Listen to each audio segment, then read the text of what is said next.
Savez-vous que chaque année en France, c'est près de 40 000 décès imputables à la pollution de l'air, dont 7 000 décès prématurés et 8 mois d'espérance de vie perdue liés à l'exposition aux particules fines?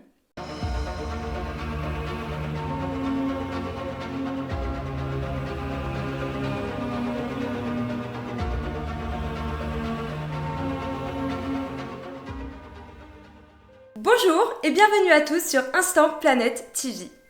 Aujourd'hui, je vous retrouve dans une nouvelle vidéo pour aborder avec vous l'un des problèmes environnementaux jugés le plus préoccupant par les Français, la pollution de l'air qui cause inévitablement le réchauffement climatique. Nous nous sommes tous demandé pendant le confinement de 2020 lié à l'épidémie de la Covid-19 si ce dernier avait un réel impact sur la pollution de l'air et quelles étaient les répercussions sur l'environnement. Jusqu'en 2020, l'augmentation de la quantité de gaz à effet de serre produit depuis le début de l'ère industrielle a provoqué une augmentation des températures moyennes à l'échelle mondiale, provoquant des effets dévastateurs pour l'environnement, comme, je ne vous apprends rien, la fonte des glaciers, l'élévation du niveau des océans, les épisodes caniculaires, l'aggravation de phénomènes climatiques extrêmes comme les cyclones, la disparition des espèces animales. Bon, je vais m'arrêter là car la liste est bien trop longue. Mais le confinement a tenté de redonner de l'espoir pour les défenseurs de l'environnement. Quoique, je crois avoir parlé trop vite. Bon, c'est parti pour les explications.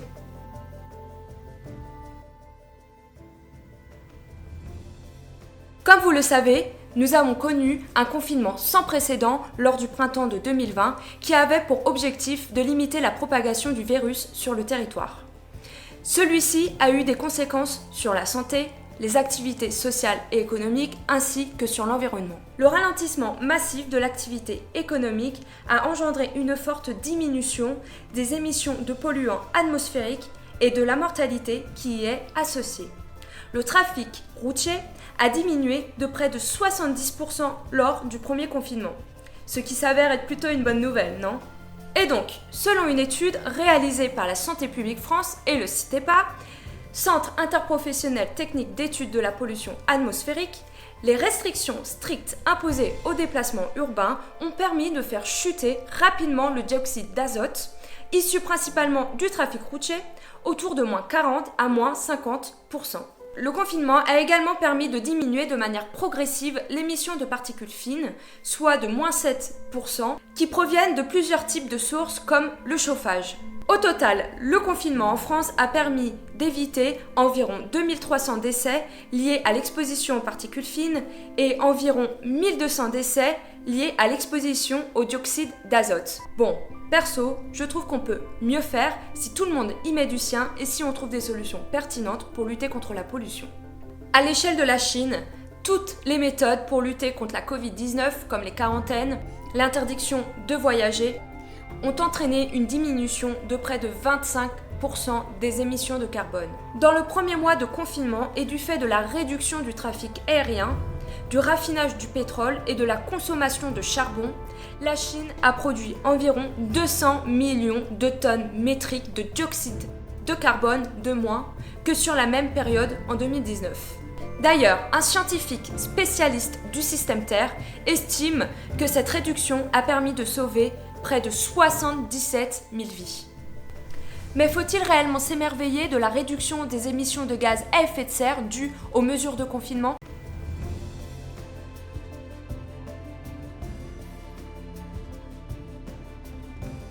Les scientifiques de l'Organisation météorologique mondiale, OMM, ont précisé que la planète a toutefois continué à se réchauffer et la pandémie a même accentué les conséquences pour l'homme des dérèglements météorologiques. D'ailleurs, selon eux, le ralentissement de la hausse des émissions de CO2 n'a été qu'un point à peine visible sur la courbe générale du réchauffement climatique. À titre d'exemple, l'année 2020 avec l'année 2016 et 2019 a été la plus chaude de l'histoire moderne. Selon l'OMM, les concentrations de gaz à effet de serre n'ont cessé d'augmenter et avec elles la température moyenne du globe, ce qui est à l'origine des dérèglements climatiques durant toute l'année 2020. Les océans, qui sont importants pour réguler le climat, ont souffert d'une augmentation de leur température en 2020. Des vagues de chaleur anormales sont apparues sur plus de 80% de la surface océanique. Elles ont eu des incidences sur les écosystèmes marins et sur la banquise.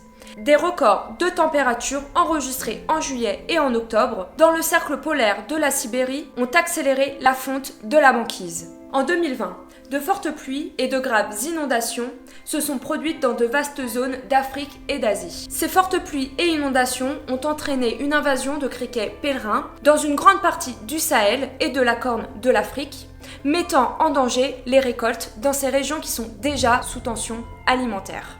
Par ailleurs, de nombreuses régions d'Amérique du Sud ont connu une grave sécheresse en 2020 qui a entraîné des pertes agricoles estimées à près de 3 milliards de dollars seulement au Brésil. Souvenez-vous des incendies d'une ampleur sans précédent en 2020 qui se sont produits aux États-Unis d'Amérique et en Australie à cause de la sécheresse. Dans la vallée de la mort en Californie, le mercure a atteint 54,4 degrés le 16 août 2020 et précédemment en juillet 2021, soit la température la plus élevée enregistrée dans le monde depuis au moins 80 ans. Mais pourquoi le réchauffement climatique n'a-t-il pas ralenti? Ça, c'est la question que tout le monde se pose et je vais tenter d'y répondre.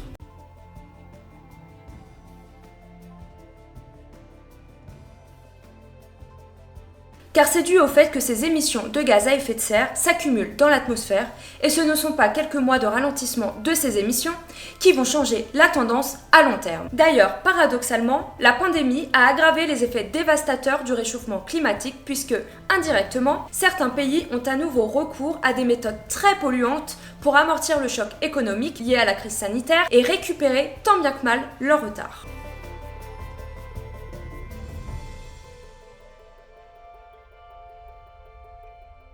C'est ainsi que l'Agence internationale de l'énergie a estimé dans un rapport que les émissions de gaz à effet de serre dans les usines devraient augmenter de 1,5 milliard de tonnes dans le monde en 2021. Ce serait ainsi la deuxième plus forte hausse de l'histoire. De plus, la mise à l'arrêt de l'économie à cause de l'épidémie de la Covid-19 pousse les États à réfléchir au plan de relance. Certains pays sont restés fidèles à la protection de l'environnement, comme la France, le Royaume-Uni, l'Allemagne, le Canada, la Corée du Sud.